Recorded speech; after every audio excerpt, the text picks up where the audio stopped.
Muy buenas tardes, miércoles 21 de diciembre, las 8:01 ya de la tarde aquí en España, y estamos ya de vuelta con el cierre de Wall Street para ver las claves de la jornada de hoy. Hoy vamos a hablar sobre todo, nos vamos a centrar en tema vivienda ahora al inicio, y luego hablaremos también de otros temas como puede ser el oro, como puede ser el dólar estadounidense, como puede ser también el tema de la recesión, cómo abordar el año 2023, preguntaremos también a nuestros invitados, y también vamos a hablar de energía y sobre todo de uranio. Nos vamos a centrar también en la parte de la inversión en uranio, que es la industria que dentro del sector energético este año no lo ha hecho del todo bien, a pesar de la subida que ha tenido el sector energético, y la pregunta será si el año que viene podría hacerlo mejor, ¿no? Entonces, ahora mismo tenemos un día positivo, tenemos los índices en positivo, el Dow Jones en más 1,59%, el S&P 500 en más 1,60% y el Nasdaq Composite, como pueden ver aquí en pantalla, en más 1,73%.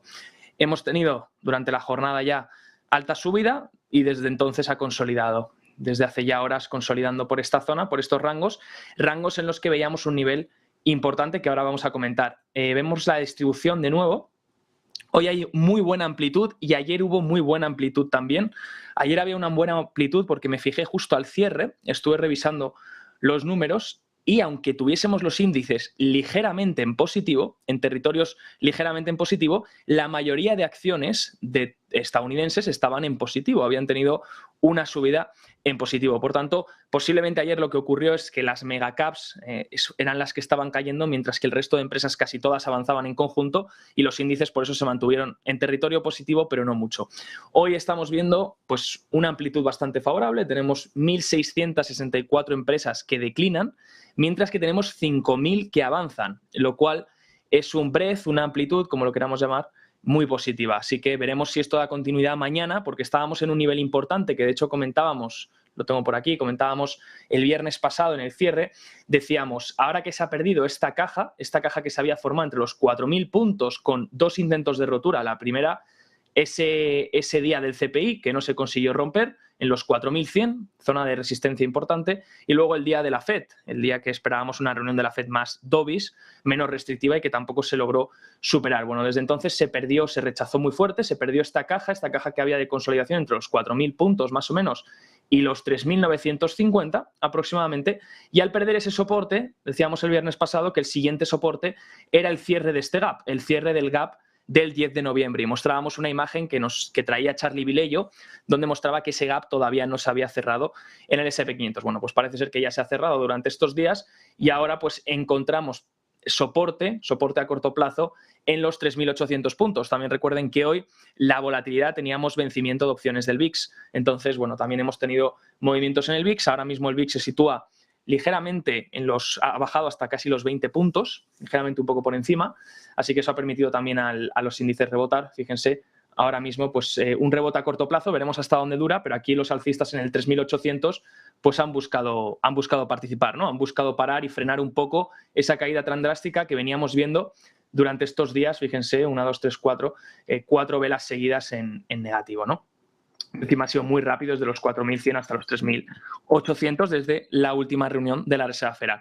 Bueno, tenemos datos de vivienda que no están gustando a los inversores y sobre todo no dan buena confianza de cara a lo que son los próximos años para el mercado de la vivienda inmobiliario. En este caso nos vamos a fijar en Estados Unidos, ya que el mundo inmobiliario, el mercado inmobiliario es un mundo en cada uno de los países en los que lo podamos mirar. Pero en este caso, si miramos Estados Unidos, parte inmobiliaria muy importante. ¿Por qué? Porque es parte de lo que va a forzar si es que la Fed acaba de subir tipos o no acaba, o si hay alguna bajada de tipos en 2023. Recordemos que Powell en la última reunión dijo que no. Le preguntaron, ¿va a haber bajadas en 2023 de tipos? Y a pesar de que el mercado así lo está descontando, el mercado descuenta llegar a un máximo para mediados, más o menos junio de 2023, y luego haber algún tipo de recorte antes de finalizar el año, pues Powell lo negó. Powell dijo, no va a haber ningún tipo de recorte en 2023. Su tono fue muy restrictivo, su tono fue muy hawkish y eso es lo que quiso mantener. Ahora bien, ¿qué va a pasar si empezamos a ver mucha debilidad de vivienda? Parte de posiblemente el componente más importante ahora mismo en el CPI, en la inflación, que ahora vamos a ver, que es esa categoría de shelter, esa categoría que hace referencia a la parte de la vivienda y que, recuerden, representa más de un tercio en el peso del CPI. Por tanto, la vivienda es importante, los precios de vivienda son importantes de cara a lo que va a hacer la inflación y de cara a lo que está forzando la Reserva Federal.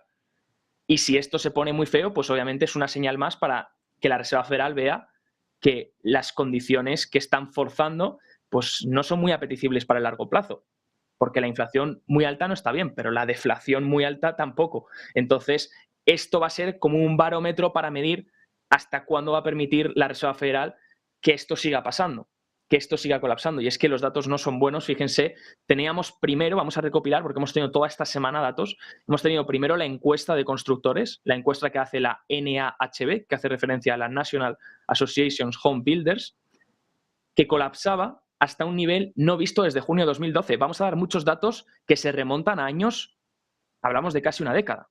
Hablamos de años 2008, hablamos de años 2010, hablamos del año 2012, hablamos de años que están lejos en el tiempo si lo vemos desde la perspectiva desde 2022, que estamos ya terminando e iniciamos casi 2023.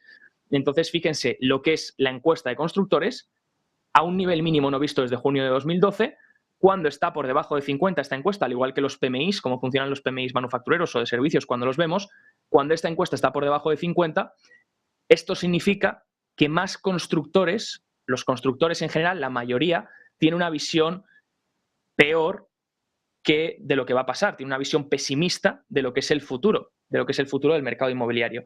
Entonces, como vemos, ya llevamos 12 meses, como bien nos comparte en esta gráfica Charlie Vilello, que ha hecho algunas anotaciones, llevamos 12 meses con caídas en el sentimiento de los constructores, por tanto van descontando un peor escenario futuro. Y eso también va un poco a razagar, va a hacer que no quieran construir para los próximos meses, para los próximos años, porque no vean rentabilidad posible en el mercado, ¿no? Fíjense que estamos, si excluimos el nivel de 2020, porque fue por la pandemia, esa caída tan drástica, nos iríamos a niveles de junio de 2012. También tuvimos otra confirmación, y es que cuando ves que la encuesta de sentimiento de los constructores está en baja, puedes deducir, y esto lo tuvimos al día siguiente, puedes deducir que la construcción se va a empezar a paralizar y también que los permisos de construcción, que son un indicador adelantado de la construcción, pues también van a empezar a colapsar. La gente va a dejar de pedir tantos permisos de construcción porque no va a querer construir para el próximo futuro, ¿no? Entonces, los inicios de construcción efectivamente cayeron durante el día de antes de ayer, nos mostraban este mes el cambio era de menos 0,5%, sí que es verdad que se esperaba una caída más drástica de menos 1,8%, pero si nos fijamos en los permisos, esto fue en los inicios de construcción, cuántos inicios de construcción se están realizando en el mes, pues cambio en el mes con respecto al mes anterior, menos 0,5%, pero si miramos el cambio respecto al mes anterior de los permisos de construcción, vemos que han bajado un menos 11,2%. Es una barbaridad de caída que viene un poco explicada por este sentimiento que sigue colapsando, ¿no? Este sentimiento de los constructores. Tenemos más datos. Bueno, los permisos, como pueden ver, ahí la caída de menos 22% en el año, si esto es menos 11,2% en el mes, si miramos en el año ya es un menos 22%. De nuevo, haciendo referencia a años anteriores, la mayor caída desde 2009. Estamos viendo ahí, fíjense abajo, el ROC, el Rate of Change, el cambio porcentual en el año. Fíjense que el cambio porcentual no lo veíamos desde 2009, esos cambios porcentuales en el año de caída. Si miramos qué ocurre cuando, aquí tenemos otro gráfico de la FRED que lo comparte isabelnet.com, y si nos fijamos cuando estos permisos de construcción empiezan a colapsar, fíjense porque este gráfico lo que hace es marcar en gris lo que son los momentos de recesión, las épocas donde hemos tenido recesión confirmada por la ENVER. Recuerden que la ENVER es quien debe confirmar que estamos en recesión. Fíjense que en estos momentos en los que, sí, justo antes de la recesión, lo que tenemos es una subida muy drástica en vertical de los permisos de construcción y luego vemos un colapso rápido de los permisos de construcción, lo que acaba generando tarde o temprano también, parte de esto, pues acaba generando que entremos en recesión, ¿no? Fíjense que hoy hemos tenido otro dato más, y este es el dato ya más importante, porque hemos visto sentimiento de los constructores bajando, permisos de construcción bajando debido a que el sentimiento no es bueno, por tanto no quieren construir, y ahora tenemos ventas de casas. ¿Cómo está el mercado? El mercado secundario de casas ya construidas, hablamos de casas existentes, en Estados Unidos. ¿Cuántas casas se están vendiendo en el mes? Bueno, pues fíjense el cambio mensual que se han vendido menos 7,7% en este mes de la venta de casas existentes.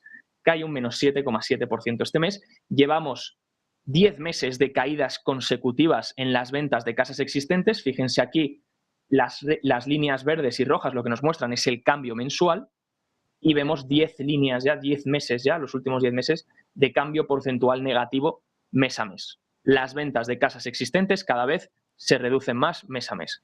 Y como pueden ver, el cambio anual, si miramos más bien el cambio anual con respecto al año anterior, ya han caído un menos 28,43, que es esta línea azul que tenemos aquí.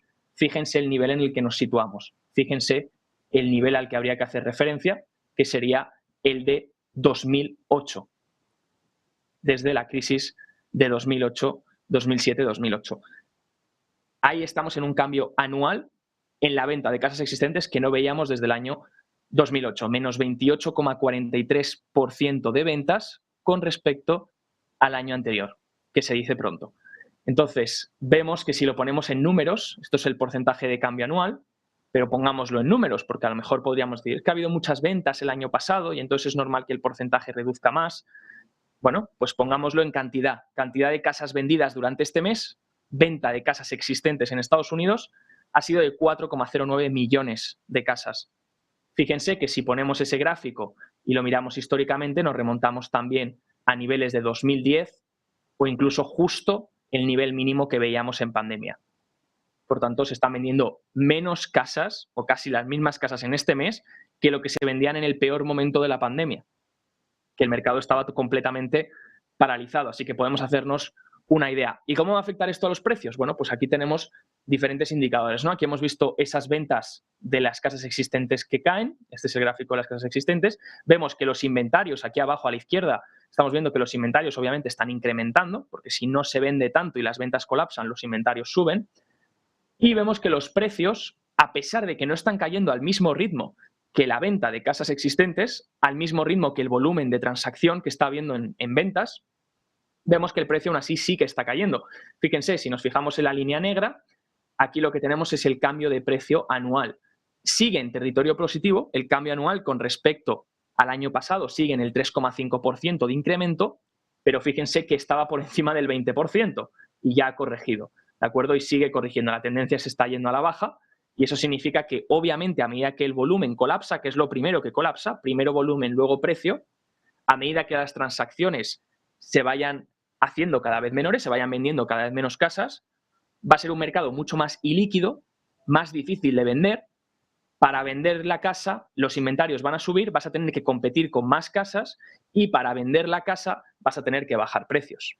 Entonces, primero el volumen, luego los precios, luego el colapso en los precios. Y eso va a llevar a que posiblemente los precios de las casas, que ya están mostrando caída, a pesar de que obviamente con la subida que llevan todavía sigan sumando en términos interanuales, pero eso haga que terminen obviamente cayendo más y más y eliminando ese efecto riqueza de muchas familias estadounidenses que sienten que mucha parte de su riqueza o está invertida en casas. Recuerden que más de 20 millones de casas en Estados Unidos corresponden a inversores, gente que compra la casa no para vivir, no para disfrutarla, sino para invertir y obtener un rendimiento. Y ahora mismo el rendimiento del mercado inmobiliario no es tan atractivo como podría ser, por ejemplo, si lo comparamos en un binomio de rentabilidad-riesgo, como podría ser, por ejemplo, la renta fija, que podemos fijar letras a un corto plazo con una rentabilidad que ya supera la rentabilidad que nos ofrece ahora mismo el mercado inmobiliario. Si miramos un dato curioso,